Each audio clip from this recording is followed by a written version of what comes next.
We don't see this attitude and bravado. And let's face it, obnoxiousness from quarterbacks. Quarterbacks are built in Sam Darnold mode. Quarterbacks are supposed to be level-headed, humble, say the right things, never act up, never get flags. I mean, and this has been forever. It's not that it's just Tom Brady and Peyton Manning, but they are kind of the modern examples of this. Quarterbacks are just not supposed to be as braggadocious as a wide receiver or a linebacker. Baker Mayfield doesn't subscribe to that. Baker Mayfield is willing to go out in the middle of the field and plant a flag. I could never imagine Tom Brady doing that. Baker Mayfield had a public intoxication charge. Can't ever imagine Peyton Manning having that or Drew Brees having that.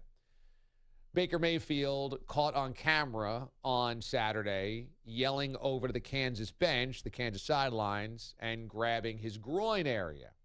Can't ever imagine Russell Wilson or Deshaun Watson doing that. So he's different in this way. We're not used to this.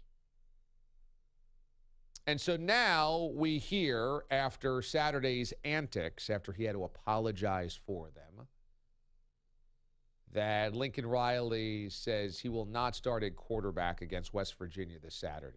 Playing at OU is something I always dreamed of.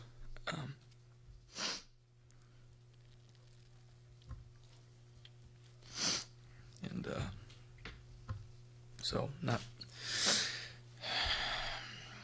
starting's, it is what it is, but not being a team captain is something so much more. So is he a bad guy? I'm not willing to go there. I don't think he's necessarily a bad guy. In college, if your worst criminality is public intoxication, well, again, we've seen way worse, and the bar is set way lower. Maybe not for quarterbacks, but I hear people saying, is he the next Johnny Manziel? Hey, let's slow the roll here. Has he been obnoxious? Sure. Was it uncalled for to do what he did to Kansas? Yes.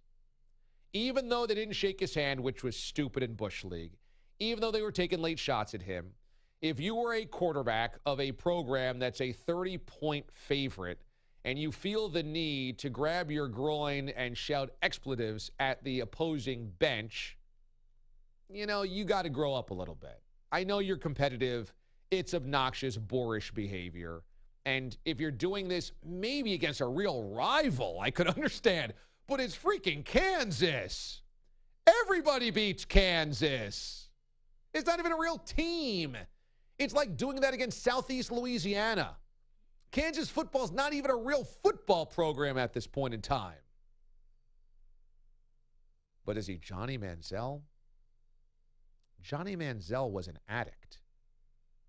Johnny Manziel had a drinking problem. Johnny Manziel had a can't stop partying problem.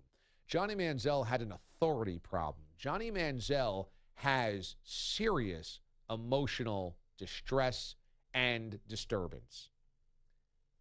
It's so unfair to put anybody in Manziel category.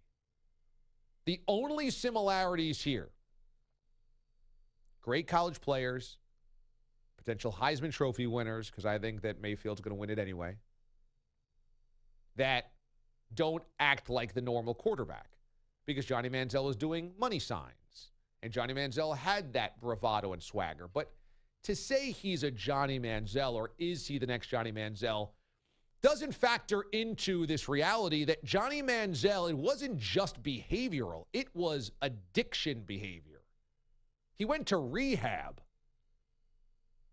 I mean, the guy has been on drugs. He's been in alcohol-fueled ridiculousness. He had an authority issue, and he had a commitment issue. You can't say those things about Baker Mayfield. Is he immature? Potentially. Is he obnoxious? Yeah, he's obnoxious. Is he Johnny Manziel? That's not okay. That's not a fair comparison.